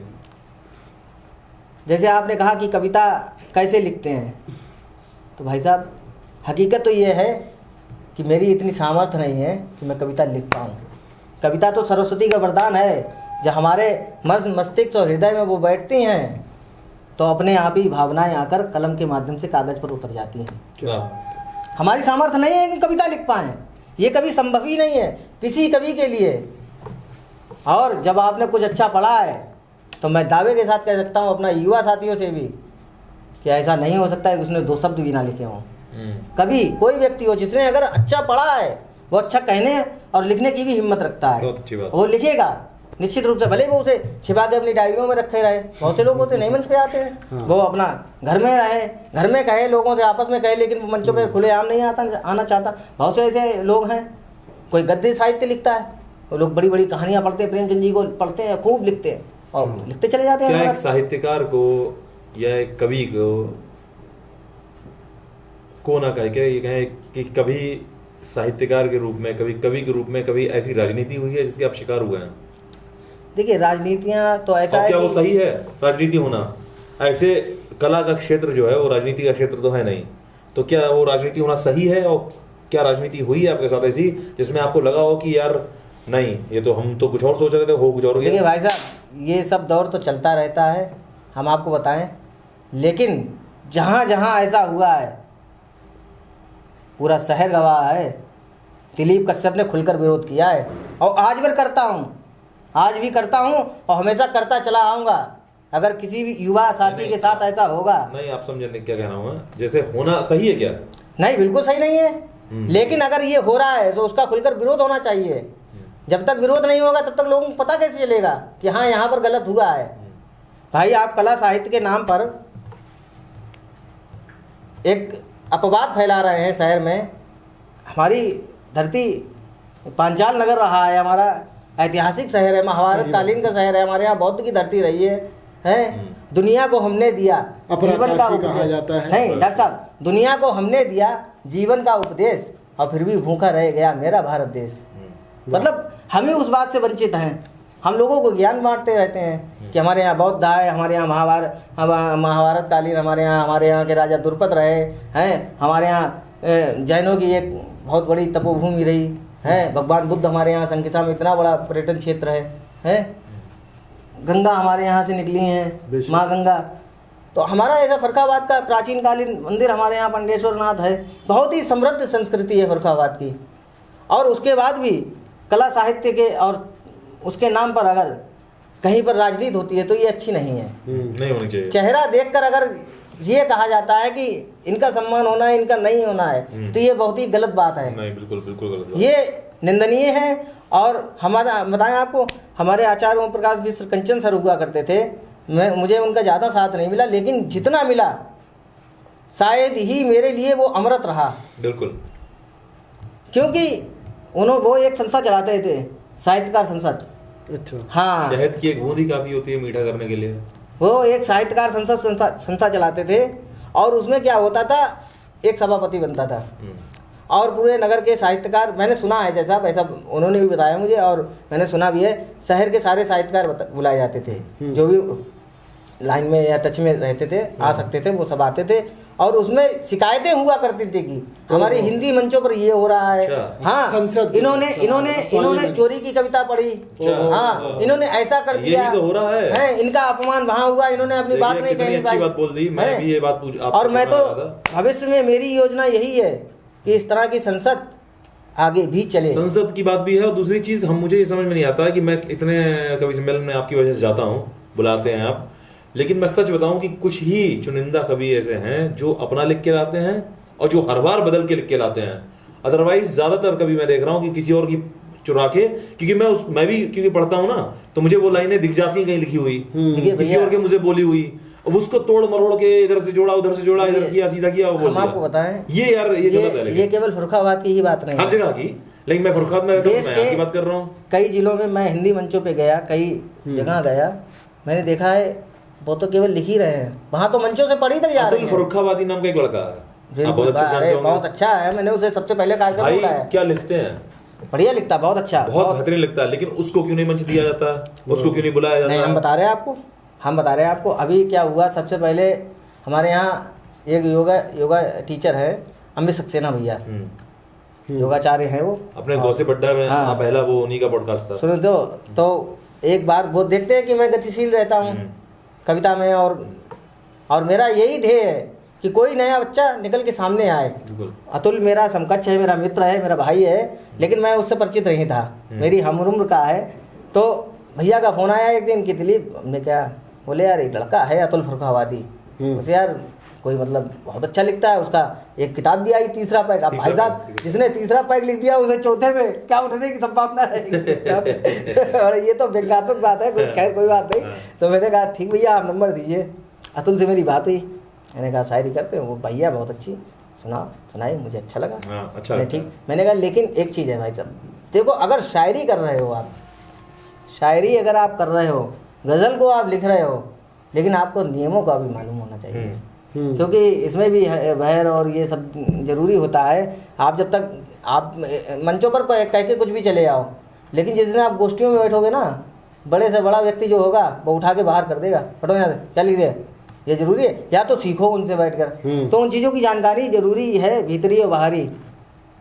मैंने कहा कि हमारे यहाँ का एक लड़का है शिवोम, हमारा मित्र है, मैंने कहा शिवोम से आप बात करो भाई इस मामले में, क्योंकि उसके उस्ताद साहब है भाई, उसने सीखा है उनसे। तो हमने कहा भाई तुम जानते हो, हम तो छंद के बारे में पूछो, बता सकते हैं, हालांकि गज़ल थोड़ा बहुत जानते हैं, ऐसा नहीं है, लेकिन भाई जो जिसकी जो फील्ड है उसे उस चीज़ से मालूम होना चाहिए, और उसकी विधा गज़ल ही है। तो मैंने उससे कहा शिवोम से बात हुई, शिवोम ने उसे बताया अपना जो भी उन लोगों को रहा हो, ठीक। फिर एक कार्यक्रम हमने राष्ट्रीय कवि संगम किया था, रामोत्सव वाला, फर्रुखाबाद में पहली बार उसे बुलाया हमने, छोटी सी गोष्ठी थी, बड़ा अच्छा आत्मीयता से भेंट हुई। और अच्छा चक्कर क्या है, थोड़ा सा उसके साथ भी है कि भाई अपना काम कर रहा है तो कैसे आ सकता है हर बार, ये भी है। अभी एक कार्यक्रम काशी में हुआ, वाराणसी में, तो मेरे पास आया इनविटेशन, तो मैंने कहा भैया तुम चले जाओ यार, है कि नहीं, बड़ा मंच है, कुछ नहीं। और वो शायद कल परसों में होके आया है। हाँ, तो मैंने कहा था कि भैया आप चले जाओ, है कि नहीं, बढ़िया। तो रजिस्ट्रेशन कर दो, ये जो भी चीज़ें होती हैं वो ज़रूरी हैं, लेकिन अच्छा मंच मिल रहा है अगर, तो वो क्या है, वो ज़रूरी भी है। तो कवि तो ठीक है, ये अभिनेता कहाँ से जन्म ले लिया? अभिनेता भैया आप ये हम क्या आपके सामने गए हमें तो नहीं, ये हमारे नहीं, ये हमारा गौसे पड्डा अलग है और वो दोनों चीज़ें अलग है। नहीं, जरूरी है। पहले हम ये जानते थे कि ये रामलीला है, और ये रामलीला है, नाटक हैं, या फिल्म है, ये सब कौन करता है यार, कैसे होता है? हम तो केवल फ्रेम में ही जानते थे, लेकिन इसकी भीतर की कहानी क्या है, पीछे की कहानी क्या है, ये हमें बहुत बाद में पता लगा। और ये शुरुआत कैसे हुई हम आपको बताएं। हमने एक लेख पढ़ा था मनोहर श्याम जोशी जी का, हाँ, अभिनय से अभिनेता तक ने ऐसा करके कुछ था उसमें, ऐसे मतलब बहुत अच्छा लेख था उनका आर्टिकल। और अखबार तो मैं उसमें पढ़ता था जब भी, तो फिल्म वाला एक पन्ना आता है वो जरूर पढ़ता था। उसमें एक अजय ब्रह्मात्मा सर हैं, दैनिक जागरण में लिखते थे वो, ब्रह्मात्मा पढ़ा, बहुत पढ़ा हमने उन्हें, मैंने भी उन्हें बहुत पढ़ा भाई साहब। अगर सिनेमा को सही रूप से पढ़ना है तो उन्होंने दैनिक जागरण को सेवा की है, तो बहुत अच्छा लिखते हैं वो फिल्म समीक्षा लिखते थे और बहुत सही होती थी, बहुत। और पूरे देश दुनिया उन्हें भाई जानती है सिनेमा के नाम से, अजय ब्रह्मा। हाँ, किताब भी हम उनकी लेके आए थे, तो हमने उन्हें पढ़ा, अच्छा लगा, याद दिला। अभी ये हमारे यहाँ आपका जो नक्श थिएटर चलता था, आज भी चल रहा है। आपका क्या? आपका भी है? हाँ, बता रहे हैं, हम बता रहे हैं, नहीं तब हमारा नहीं था, अब तो हमारा हो गया और हमेशा रहेगा भी। बिल्कुल बिल्कुल। तो उस समय क्या हुआ, कोरोना चल रहा था, कोरोना काल में कहीं भी जाने आने का ऐसा कुछ था नहीं, तो कोरोना लगा नहीं था, उससे पहले की बात है। हमने कहीं पढ़ा कि फेसबुक पर भी पढ़ा था, आपसे जुड़ चुके थे उस समय। कोरोना लग चुका था, कोरोना के बाद वो लॉकडाउन खत्म हुआ था पहला वाला, दूसरे लॉकडाउन में जब कहीं कुछ नहीं हो रहा था, तो मेरे ही दिमाग में ये विचार आया था कि यार, हाँ वो फेसबुक पे हमने पढ़ा था, उसमें फेसबुक पे हमने पढ़ा था रूफ थिएटर, तो हमने रूफ थिएटर ये क्या है, हम सोचे रूफ थिएटर कोई बहुत बड़ा ऑडिटोरियम होगा या ऐसा कोई मंच होगा जहाँ मतलब बैठ के फिल्म देखने का ऐसा कुछ होता होगा यार। ये तो समझ में आ गई थी कि थिएटर का मतलब नाटक होता है, कि जहाँ थिएटर होता है वहाँ नाटक होता है। तो हमने ठीक भैया, हम यहाँ जब आए तो पहला नाटक इंतजार खेला गया था उस समय, वो नखा वका लगे बड़ा ये लोग हमारे जो आज जिनके साथ हम बैठते हैं यही सब लोग कर रहे थे धीरे धीरे, ये सारे लोग थे उसमें, सूरज सब। और उसका दूसरा नाटक आपके द्वारा जो निर्देशित किया गया था नैना, वो हमने देखा तो मेरी आंखें सच में डबडबा आई थी। ऐसी ही करोड़ों कथा, क्या बात है, आपने बताई हुआ आपकी अपनी कहानी है जो भी है जैसी है जीवन की। तो फिर हम जुड़े, धीरे धीरे आते रहे अखबारों में वैसे। फिर मेरे अंदर एक भावना जागी कि यार फिल्मों को लिखता कौन है, ये पूरा सेटअप जो पता लगा तो पता लगा संगीत किसी का और का होता है, फिल्म स्क्रिप्ट किसी और की होती है, ये सब पूरा टीम वर्क है। तो फिल्म लिखने की जो जिज्ञासा थी उसने मुझे कहानीकार बना दिया। मुख्य रूप से मेरी लगभग 9 कहानियाँ हो चुकी हैं, मैं इस मंच के माध्यम से बताता हूँ। और पहली एक जो कहानी थी कलारी, शिकारी नशा, उस पर नाटक कलारी के नाम से निर्देशित किया गया और 2 सरकारी मंचों पर खेला भी जा चुका है। यहाँ तक तो ठीक था, लेकिन मेरे अंदर ये था कि अब कि कहानी को कैसे, मतलब स्क्रिप्ट कैसे लिखें। तो स्क्रिप्ट के लिए सबसे पहले थी कि आपके अंदर शब्दों का समायोजन होना चाहिए। अब उस दौर में जब सारे बुक स्टॉल्स बंद हैं, सब कुछ बंद है, केवल मोबाइल हाथ में है, और मोबाइल से आप कितना पढ़ लेंगे। किंडल ऐप एक आया था, हमारे यहाँ रजिस्ट्रार साहब थे, सब रजिस्ट्रार साहब, अमेज़न का पद्मकांत जी, प्रद्युम्न जी, हाँ, उन्होंने हमें बताया कि बेटा तुम इस पे पढ़ा करो। हमने किंडल अपने में, हालांकि किंडल की रिचार्ज होता है, लेकिन उन्होंने बता दिया तरीका, ऐसे ऐसे फ्री सब्सक्रिप्शन करके आप पढ़ सकते हो उस पर। तो प्रेमचंद जी को हमने वहाँ गबन पढ़ा, गोदान पढ़ी है, प्रेमाश्रम पढ़ा, ये जो थे वो पढ़े, और कहानियाँ भी पढ़ी।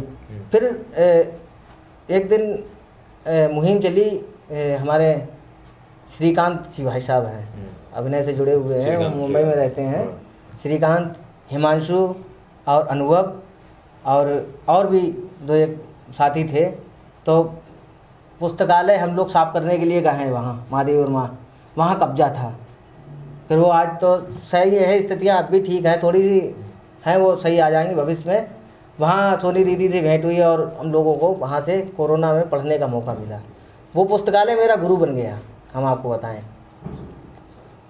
मैंने प्रेमचंद जी को जितना पढ़ा है वहीं से पढ़ा है।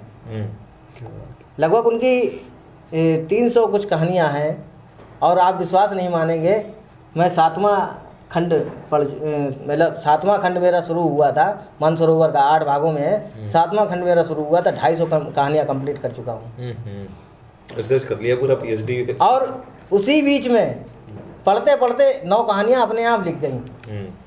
भाई आप जो चीज जिस वातावरण में रहेंगे हाँ, तो वो शब्दों चीज, का भंडार होगा। और हकीकत है डॉक्टर साहब, अभी आप कह रहे थे कि लिखते कैसे हैं, कब लिखते हैं। मतलब लेखन का तो काम रात में ही हो पाता है, दिन में तो हमारे बस का नहीं है। बिल्कुल। हाँ, क्योंकि एक हमें लिखने के लिए एक शांत एकाग्रता चित्त चाहिए, वातावरण एकाग्रता चाहिए है और डिस्टरबेंस नहीं होना चाहिए, तभी आप लिख सकते हैं। खटपट हो रही है, कुछ हो रहा है तो आप बहुत हम कभी कभी बताएं, हम तो बड़ा अपने आप को सौभाग्यशाली मानते हैं कि हमारे ऐसे गुरु हैं।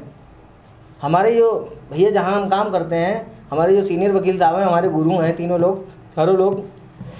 सबसे बड़े जयप्रकाश अवस्थी जी भाई साहब हैं, उसके बाद अतुल भैया हैं, और उसके बाद ओम प्रकाश दुबे भैया हैं, ठीक है, ओमू भैया, सुदेश दुबे लला भैया है। कभी भी उन्होंने ये नहीं कहा कि नहीं तुम इस कार्यक्रम में नहीं जाओगे। मतलब मेरा जो है हिंदी के प्रति बहुत समर्पण, बहुत सपोर्ट किया। हकीकत में मैं कुछ कहने के लायक ही नहीं बचता अगर मैं वो लोग ना जाने देते। कितने मंचन अपने एज ए अभिनेता किए हैं? हाँ, हो चुके हैं 2-3-4 कम से कम। क्या अब आपको कई नाटक खेल लिए। जैसे नाटक का मंच और कवि सम्मेलन का जो मंच होता है, इन दोनों में आपको क्या डिफरेंस पता लगता है? क्या मंच अंतर क्या है दोनों में? दोनों में रसिकता जरूरी है। पहली बात, श्रोता किस दृष्टि से देखता है। नहीं। दोनों का काम जागरण का है। हम आपको बताएं, मेरी बात समझ, हाँ ये पॉइंट, दोनों का काम जागरण का है। नाटक बहुत दूरदर्शी होते हैं। जो नाटक में बात कही गई है, देखिए कविता में क्या है, कविता सीधे सीधे हृदय में उतर जाती है, लेकिन अभिनय जो है वो मस्तिष्क से होते, मानस पटल से होते हुए आपके हृदय में जाता है। तो जो चीज़ ऊपर से जाएगी भीतर तक, उसका ज़्यादा प्रभाव रहता है। एक मंच के माध्यम, अभिनय के माध्यम से जो बात कही जाती है वो बहुत ही ज़्यादा पब्लिक गहरा प्रभाव जानती है। रंगमंच का होना जरूरी था फर्रुखाबाद में, और अगर है, सपोज करिए यहाँ पर एक रंगमंच की संस्था अगर काम कर रही है, तो उसका रिस्पांस लेकिन क्या आपको लगता है मार्केट में है कुछ? नहीं, हमें तो लगता है कि ऐसा तो नहीं है कि रिस्पांस ना हो। लोग जुड़ते हैं, आते हैं, चले जाते हैं, तो इसका मतलब ये नहीं कि हमारे रिस्पांस नहीं है। लोग आते तो इसीलिए कि हमारे रिस्पांस है, हम लोगों तक पहुंच रहे हैं।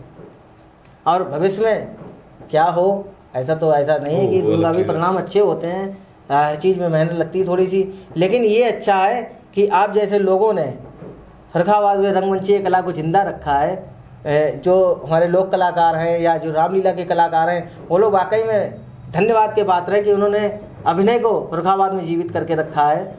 ऐसे सभी अभिनेताओं के लिए मेरी तरफ से बहुत बहुत आभार। और सबसे बड़ी विशेष बात यह है कि फर्रुखाबाद में नक्श थिएटर एकमात्र ऐसा थिएटर है जो अभिनय की जो बारीकियां होती हैं, उसके जो तौर तरीके होते हैं एक अभिनेता के लिए, एक एक्टर के लिए, भाई सभी के अपने अपने प्रोफेशन है, शौक़ है, वो चाहते हैं कि हम पहुँचें, ठीक है, हम हमारा भी बड़ा नाम हो, हम भी मुंबई जाएं, या ऐसा कुछ हमारी फिल्म हो, या हम कुछ ना हो, तो वे केवल काम कर रहे हैं। तो आपने ऐसा एक मंच तैयार कर रखा है जहां आके कोई भी अपनी बात कह सकता है। एक शब्द में कहूँ तो रंगमंच जो है, मैंने जितना आपसे सीखा है या सिनेमा से सीखा है या सिनेमा को पढ़ के जितना सीखा है, अभिनय जो है जीवन जीने की कला सिखाता है। क्या बात कही, क्या बात।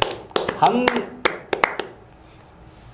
जिस भी मंच पर होते हैं या जिस किरदार को देखते हैं उसमें डूब जाते हैं, जिस किरदार को हम कर रहे हो या जिस किरदार को हम, जो किरदार हमें प्रभावित कर रहा हो, हम उसे देख रहे हैं, उसमें भी डूब जाते हैं। हाँ, क्योंकि काल कोठरी में जो जिस तरह से, हाँ, मतलब नवीन वर्मा का जो कैरेक्टर आपने किया है, बहुत खूबसूरत, बहुत बेहतरीन। मतलब एज ए डायरेक्टर ये तो मेरा सौभाग्य है कि मुझे सिखाने वाले ऐसे लोग मिले। ये मेरी तो सौभाग्य मेरा भी नहीं, सीख रहा बंदा इतना ईमानदारी से, ये बड़ी चीज है। मैं तो कभी नहीं कहता कि भाई मेरा रंगमंच से तो कोई मतलब ही नहीं था, पत्रकारिता थी, तहसील का काम था, और अपना ये साहित्य का।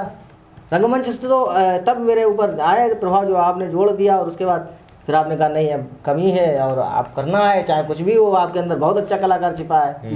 तो ये आपके आशीर्वाद से जो है मुझे लगता है कि इस अंकिचन को पहचाना है। मान गए आपकी पार की नजर। और निर्मा सुपर दोनों ही कहाँ से आ गया? निर्मा का ऐड भाई, निर्मा का ऐड कट कर दिया तो निर्मा वालों से फिर लेना पड़ेगा रुपए। सिनेमा से बहुत कुछ सीखा हकीकत में। और देखिए, सिनेमा में माँ छुपी हुई है, और माँ जो है हमेशा सिखाती है। बिल्कुल सही जब मेरी बात माँ है। खत्म हुई, एक्सपायर हुई, तो सिनेमा को ही मैंने क्या बात। सीने में माँ, सीधे वाह। और क्या, तो माँ ने जो है मुझे, आपने जैसे आप बता रहे हो वैसी सेम चीज़ है कि माँ ने माँ के जाने के बाद फिर सिनेमा ने माँ बन के मुझे मतलब और वो क्या। पालन किया है मेरा। और क्या। वैसे ही बिल्कुल आपका भी सेम चीज़ है सिनेमा। सही बात है। क्या बता रहे थे आप सिनेमा के बारे में? सिनेमा अपने आप में अद्भुत है अद्भुत। और हकीकत में और यकीन मानिए कि ये बात सिर्फ वही समझ सकता है जो किसी भी तरह से थिएटर, रंगमंच, सिनेमा या कला के क्षेत्र से जुड़ा हुआ है। अदरवाइज बाहर के लोग सिनेमा को, रंगमंच को जैसे नहीं समझ अब सकते। लोग कहते हैं, हमने अक्सर लोगों से, देखिए फिल्में तो बनती रहती हैं ताकि जब बंद नहीं हो जाएंगी या बंद हो गई हैं, वो नहीं, कभी दोबारा- बंद नहीं होंगी, कभी ठीक शुरू है, होंगी। ठीक है, वो तो एक क्रम है। लेकिन लोग कहते हैं, हमने लोगों को कहते सुना है, वो कहते हैं कि यार अच्छी फिल्म नहीं आ रही। भाई जब अच्छे लिखने वाले नहीं आ रहे तो अच्छी फिल्म कहाँ से आएगी? वही पुराना छाप रहे हैं लोग। किसी एक फिल्म का या नाटक का दृश्य तोड़ के दूसरी अगली फिल्म बना देना, या किसी नए गाने को उसमें तोड़ मरोड़ के फिरो देना, ये सिनेमा नहीं है भाई। जब तक मार्केट में अच्छी कहानियाँ नहीं होंगी, नए लेखकों को मौका नहीं मिलेगा, तब तक सिनेमा का उद्धार नहीं होने वाला है। अब बहुत कुछ बदल चुका है, नए बच्चों के पास इतना बढ़िया है, वेब सीरीज में ट्राई करें अपना, ये लिखें। सिनेमा समाज का दर्पण है, बेशक। और दर्पण कोई देखना नहीं चाहता है। और हाँ, ये भी हो सकता है। आज की ये भी सोच हो गई है कि ये भी है। हम तो बस ठीक, हम बहुत अच्छे हैं, हमको ये अपना भी आईना है। नहीं देखना है। क्योंकि आप जैसे, आप कोई बंदा जो है, उसने एक उद्देश्य निहित करा कि हम सिनेमा में के लिए ऐसा करेंगे, ठीक है, और ये क्षेत्र ऐसा है कि जब वो जाता है तो सबसे ज़्यादा, जब वो जाता है शुरुआत में तो बहुत अच्छा लगता है उसे, महीने 2 महीने 3 महीने, लेकिन उसके बाद उसके अंदर ऐसी नकारात्मकता आती है क्योंकि वो ऐसे माहौल में पल बढ़ रहा होता है, और आप उस मन से बच भी नहीं सकते। डॉक्टर साहब, हम आपको बताएं, हमने देखा है वहाँ क्या है कि लोग अच्छे भी बनते हैं और बुरे भी बनते हैं। तो जिसने उस किरदार को अपनाया, अपने संकल्प को पूरा करने के लिए संघर्ष किया वहाँ रहकर, वो तो जो ड्रग्स हैं या ऐसे कई तरह के नशे हैं, उनसे जो बचा, या ऐसी कोई किसी विशेष महिला के चक्कर में या ऐसे ऐसे माहौल में नहीं पड़ा, तो वाकई में वो सफलता की ओर जाता है। सफलता की ओर जाता है, सही बात। बेशक वहाँ अपने आप को बहुत ही संयमित संयमित रखना पड़ता है, और ज़्यादा बहुत संयमित अनुशासित रखना पड़ता है बहुत अपने ही। आप, बिल्कुल। बेशक। और जब आप देखिए, ये मत सोचिए कभी इस क्षेत्र में कि हमें तो कोई रोल ही नहीं मिलो। भाई साहब, किसी फिल्म का काम चल रहा है और आप अगर 1 किलोमीटर दूर भी खड़े हैं तो बाबी आपकी जिम्मेदारी है, वही आपका काम है। बिल्कुल बिल्कुल, बहुत अच्छी बात, बहुत अच्छी बात। Very nice.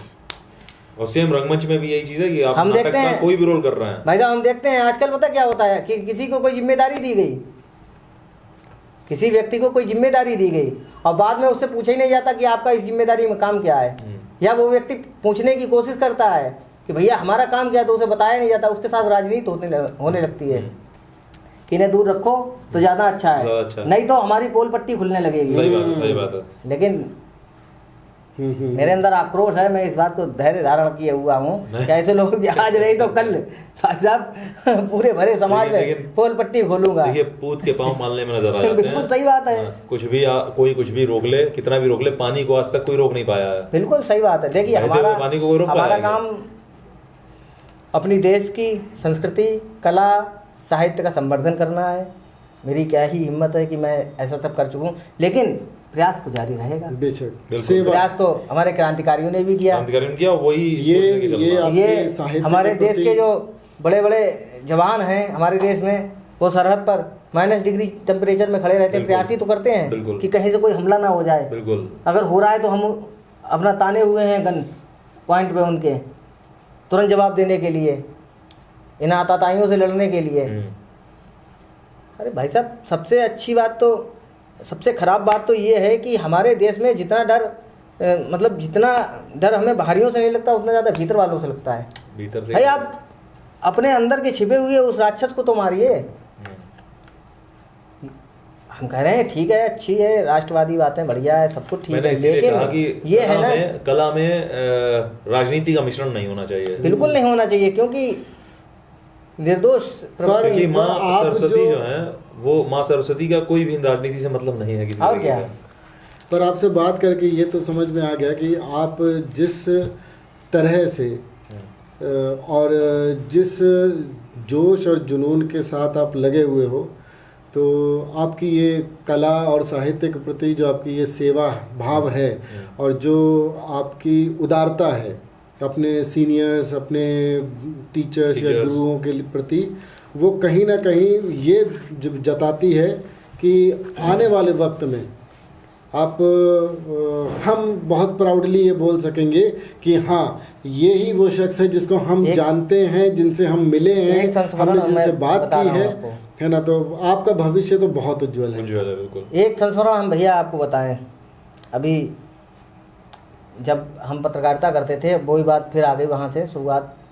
तो जब हम पत्रकारिता कर रहे थे उसमें हम विनय सिंह भाई साहब हैं, हमारे ब्यूरो चीफ हैं और संपादक भी हैं जनमानता टुडे पत्रिका के, और बड़े बड़े अखबारों में ब्यूरो चीफ रहे, बहुत ही लखनऊ के। इस समय अमृत विचार अखबार के समाचार पत्र के ब्यूरो चीफ हैं। उस समय डेली न्यूज अखबार चलता था, बहुत ही फेमस, उसका भौकाल था फरुखाबाद में। ऐसे समझिए आप, जागरण, हिंदुस्तान, आवाज़, उसके बाद डेली न्यूज़, इतना मतलब पढ़ा। और उस समय अखबार पढ़ा जाता था। वो कंपनी में आग लग गई थी कंपनी, इस चक्कर में फरुखाबाद बंद हो गया वो लखनऊ में।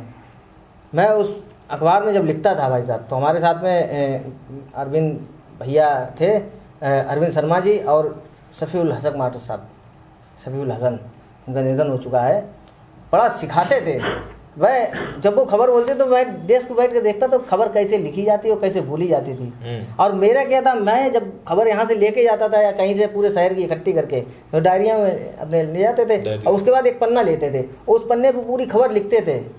Very good. फिर उस खबर को बोलते थे और फिर उस खबर को वो संपादक भाई साहब जो बैठे थे जी, ब्यूरो चीफ जी, वो उसे चेक करते थे कि इसमें कहाँ पर गलती है, तो वो सही करते थे। आजकल तो ये सब चल ही नहीं रहा। आजकल तो क्या मोबाइल उन्होंने करा रिकॉर्डिंग। पत्रकार है यार, पत्रकार हो तो थोड़ी ना हो। अभिव्यक्ति की आज़ादी, आपके हाथ में मोबाइल है, इसका मतलब ये नहीं कि आप कहीं भी कैमरा लगा दोगे। आप पहले उन नियमों को जाने कि आपको कहाँ पर उस चीज़ का प्रयोग करना है। बेशक। अब जैसे एक बात है, हम आपको बताएं, मेरे साथ एक घटना हो गई। हम जब कोतवाली गए थे तो एक बंदी था और वो फ़ोटो चाहिए, बहुत ज़रूरी थी, तो हमने जेल से जाके उसकी फ़ोटो हवालात से खींच दी। इंस्पेक्टर साहब से मेरी नोक झोंक हुई, जो भी तत्कालीन इंस्पेक्टर साहब रहे, मेरी बहुत नोक झोंक हो गई। अब हमें, मेरे ऊपर प्रेशर ये था, अच्छा हम लोगों को खामखा का प्रेशर होता है, साला कहीं से कोई मतलब नहीं, लेकिन प्रेशर है, फोटो देना है, क्या ऐसी खबर लानी है, समझे। तो हमने फ़ोटो खींची और हमने कहा जा रही, मोबाइल आ चुका था उस दौर में, व्हाट्सअप कर दी, ठीक। काफ़ी हाक टाक हुई, हमने अपने साथियों को भी सूचना दी, हमने ऐसे दी हुए छे वो खबर। तो थोड़ा सा पुलिस के पक्ष में नहीं, भी पक्ष में लगी, कोई दिक्कत नहीं है, लेकिन थोड़ा बहुत तो छींटे उड़ी जाते हैं, जो भी ऐसा होता है। फ़ोटो छप गई अखबार में, लेकिन बाद में जब हुआ, हम अधिकारियों के सामने बैठे, तो यही हमें अपने आप में शर्मिंदगी लगी कि हवालात की फ़ोटो नहीं खींची जा सकती, नहीं खींची जा सकती, क्योंकि कुछ चीज़ें ऐसी हैं जिन, भाई अब मैं उस समय अब पढ़ा तो था नहीं पत्रकारिता का, ये तो डिग्री मैंने बाद में ली ना, सीक्रेट चीज़ें हैं। व्यवहारिक रूप से पत्रकारिता को मैंने पहले मतलब क्षेत्र में आया, उसके बाद में पढ़ा कि आप किसी की फोटो नहीं ले सकते। बहुत सी चीजें ऐसी होती हैं जहाँ एक सम से कैमरा नहीं चला सकते हैं। इजाजत की भी बात है, और दूसरा वो जो परिसर है जेल, हम जानते हैं कि स्वतंत्रता है, लेकिन भाई साहब पत्रकारिता के लिए अपने नियम हैं। संदेश है सभी युवाओं के लिए और उन सब के लिए जो मोबाइल लेकर घूमते हैं। आपको ये ध्यान रखना पड़ेगा कि आपको अधिकार नहीं है कि आप कहीं पर भी अपने मोबाइल निकाल के और कैमरा ऑन कर लें। अगर सामने वाला व्यक्ति थोड़ा सा भी स्मार्ट हुआ तो वो आपको कानूनी दांव पेच में फंसा सकता है। भाई साहब व्हाट्सएप मीडिया का ऐसा ये चल रहा है इस समय कि मान लीजिए एक खबर आई कि फला जगह आग लग गई। हमारे देश में ऐसी ऐसी ताकतें भी घूम रही जो अपवाद फैलाने की स्थिति करती हैं, या जहाँ कहीं भी दंगा हो गया ऐसा बुरा, और उस वीडियो को या उस फोटोज को इतना बढ़ा चढ़ा के लिखा जाता है, जबकि वो घटना वाकई में हुई भी नहीं है। तो ये भैया सत्य की परखता भी तो होनी चाहिए। बिल्कुल बिल्कुल, काम तो यही है। हम देखते हैं कि कम से कम एक ही फोटो ट्रेन एक्सीडेंट की और अलग अलग शहरों के नाम से आ जाती है, और एक ही फोटो। भाई ये क्या है? कभी कभी ऐसा तो होता है कि किसी दूसरे देश की फोटो है, वो हमारे देश की भी नहीं है। इस चीज का मिसयूज नहीं होना चाहिए। जो हमें ताकत मिली है उसका एक हम आपको बताएं, अभी कुछ दिन पहले एक्सीडेंट्स हो रहे थे बहुत ज्यादा, ट्रेन के पटरियों में सामान रख दिया जा रहा था। तो ऐसे ही एक वीडियो मेरे सामने आया, उस वीडियो को जब मैं देख रहा था तो उसमें वीडियो दिखा रहा है कि कुछ लड़के जो है वो ट्रेन की पटरी के जो नट्स हैं वो खोल रहे हैं। तो चिंता हो गई बहुत देख के, ये क्या चीज़ है। मेरी आदत क्या, जब ऐसी कोई चीज़ होती है तो मैं पीछे के बैकग्राउंड से देखता हूँ कि वो बैकग्राउंड कहाँ की है ये फोटो, कौन से शहर की है भाई, पता चले। तो मैंने उसका स्क्रीनशॉट लिया, स्क्रीनशॉट लेने के बाद मैंने उसे जूम किया, भाई साहब पाकिस्तान का वीडियो था वो। अब कैसे पता चला पाकिस्तान का? जो पीछे लोग चल रहे थे उनका जो पहनावा है वो भारत में पहनावा वैसा नहीं है। बिल्कुल सही है। ठीक है, दूसरी चीज, जो हमारे शॉप में जो नाम लिखे होते हैं वो उर्दू में नहीं लिखे होते हैं। कहीं पर भी आप चले जाओ, जहां पर जैसे हैदराबाद अगर चले जाए तो वहां मुस्लिम कम्युनिटी ज्यादा है, लेकिन वहां पर भी शॉप में नाम इंग्लिश में होंगे, उर्दू में भी होंगे, हिंदी में भी होंगे, सब में होंगे। लेकिन उस फोटो में सारे शॉप जितने भी थे सबके नाम उर्दू में थे। अब मैटर ये है कि जो व्यक्ति ऐसे फोटोज या वीडियो डाल रहा है, वो मीडिया का हो या बाहर हो, उसकी ये जिम्मेदारी होती है, नैतिक जिम्मेदारी है कि वो डराने के वजह से ना डाले। हाँ, लोग डरे, नहीं वो बिल्कुल सच्चाई डाले उस चीज को। हाँ बताएं आपको, हम लोग मतलब कैसे कैसे याद आती है, बड़ा अच्छा लगता है। तहसील से निकलते थे 5 बजे, क्योंकि वहाँ का काम जरूरी था, वहीं से सब कुछ चलता था। तहसील से 5 बजे निकलते थे। हमारे साथ में मेरा भैया है अमृत वाजपेयी, एक हमारा मित्र था अमृत वाजपेयी, वो अखबार में टाइपिंग करता था।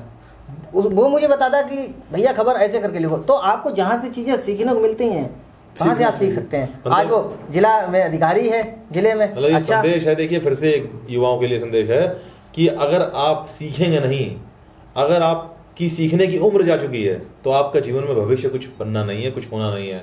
तो जहाँ से भी सीख सकते हैं सीखिए जरूर। और यकीन मानिए बहुत अच्छा लगा, बहुत मजा आपका आना हमारे लिए एक तरीके से सार्थक सिद्ध हो गया। और मुझे ऐसा क्यों लग रहा है कि आज आपकी वजह से मेरी हिंदी कुछ ज्यादा ही अच्छी निकल रही है। ऐसा कुछ नहीं है। थैंक यू सो मच और बहुत बहुत धन्यवाद। तो ये थे हमारे शहर के बहुत ही खास हीरो, बहुत ही बड़े hero, multi talented hero, multi tasking hero, जिन्होंने अधिवक्ता से लेकर और आज कलाकार अभिनेता होने तक का सफर जो तय किया वो पूरा किया। बहुत बहुत धन्यवाद। जो लोग नए हैं गॉसिप अड्डा में, जो लोग नए आए हैं वो प्लीज प्लीज प्लीज चैनल को सब्सक्राइब कर दीजिए और हमें अपना प्यार देते रहिए। कमेंट बॉक्स में जाके हमें बताइए कि अभी अधिवक्ता से लेके कलाकार तक का सफर इन्होंने तय किया, आपको पता चला। और जो लोग नए हैं, जो लोग पहली बार चैनल पे आए, प्लीज चैनल को सब्सक्राइब करिए, कमेंट करके बताइए कि हमारी आज की पॉडकास्ट कैसी लगी। और फिर मैं और हमारे मित्र नावेद, हम दोनों लोग गॉसिप अड्डा में एक नए हीरो के साथ आपके सामने आएंगे। तब तक के लिए थैंक यू, शब्बा खैर, राम राम, जय Hind, sayonara, tata, bye bye, good night, love you. अरे यार ये